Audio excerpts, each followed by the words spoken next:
Ganap nga po ng 8 p.m. kagabi ay nakalabas na ng ating area of responsibility itong bagyong Henry. Alas 3 ng umaga naman, huli pong namataan ang sentro itong bagyong Henry sa layong 610 kilometers kanluran ng Bacnotan.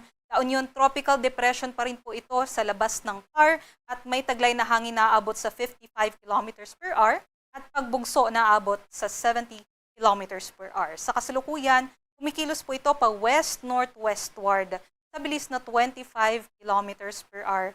At ngayong araw ay hindi na nga po nakakaapekto sa anumang bahagi ng ating bansa, ngunit patuloy po natin itong minomonitor. Ngayong araw naman po ay habagat po yung nakakaapekto at magdadala ng mga pag-ulan sa kanlurang bahagi ng Southern Luzon, Visayas, and sa Mindanao. In the next 3 days, wala naman po tayong nakikita na bagyo pa sa loob ng ating area of responsibility. And magiging mas maganda po yung ating panahon ngayong araw at sa susunod pa na 3 araw. Para po sa pagtaya ng ating panahon, patuloy po yung mga pag-ulan dulot ng habagat dito sa may Occidental Mindoro sa Luzon. At aside naman po dito sa may Bicol region po at sa may Quezon, easterlies naman po yung pangunahing weather system na nakakaapekto sa kanila. At other parts naman po ng ating bansa ay localized thunderstorms po, yung magiging rason kung meron po tayong mga pag-ulan.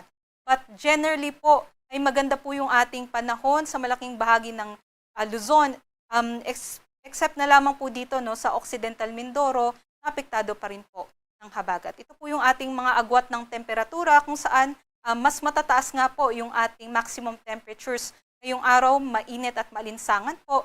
So sa Lawag, 27 to 33 ang ating agwat ng temperatura, Baguio 18 to 24, Metro Manila 24 to 32, Tagaytay 21 to 29, Tuguegarao 25 to 33, at dito naman po sa Legazpi 25 to 32 degrees Celsius.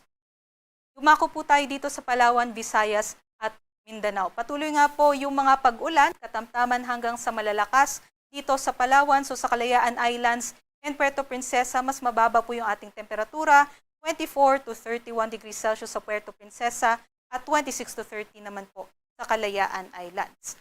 Southwest monsoon pa rin naman po ang nakakaapekto dito sa may Basilan, Tawi-Tawi, sa may Zamboanga Peninsula at dito rin po sa may Antique, ngunit bawas po yung ating mga pag-ulan ngayong araw. Other parts naman po ng ating Visayas and Mindanao area, possible naman po yung mga pag-ulan dulot ng mga thunderstorm activities. Ito po yung ating mga agwat ng temperatura kung saan sa Iloilo 24 to 32 degrees Celsius, sa Cebu 25 to 31, Zamboanga 24 to 33, Tacloban 25 to 31, Cagayan de Oro 25 to 32, at sa may Davao 23 to 32 degrees Celsius.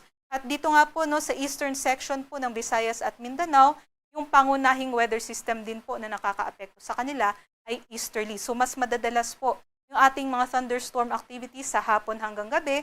So always po i-check ang ating panahon mobile app kung saan maaari po natin makikita yung thunderstorm advisories na pinapalabas ng ating mga Pag-asa Regional Services Division. Para naman po sa kalagayan ng ating karagatan, wala po tayong nakataas na gale warning sa ngayon.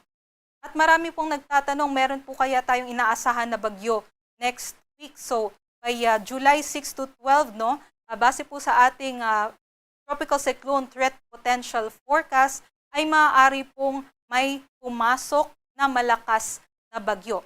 Ngayong araw nga ay may minomonitor na tayo na tropical storm o bagyo na nasa labas pa ng ating monitoring domain.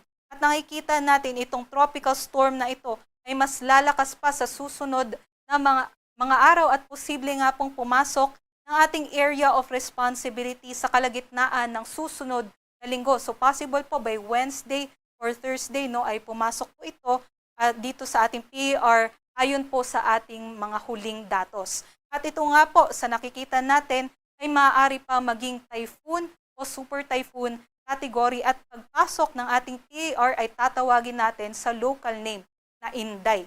Ngunit sa ngayon, base po sa ating mga latest na model guidance ay nakikita natin ay ito po'y lilihis lamang po ng ating North Philippine Sea. Although mataas pa po yung uncertainty o hindi kasiguraduhan na magiging senaryo itong bagong bagyo.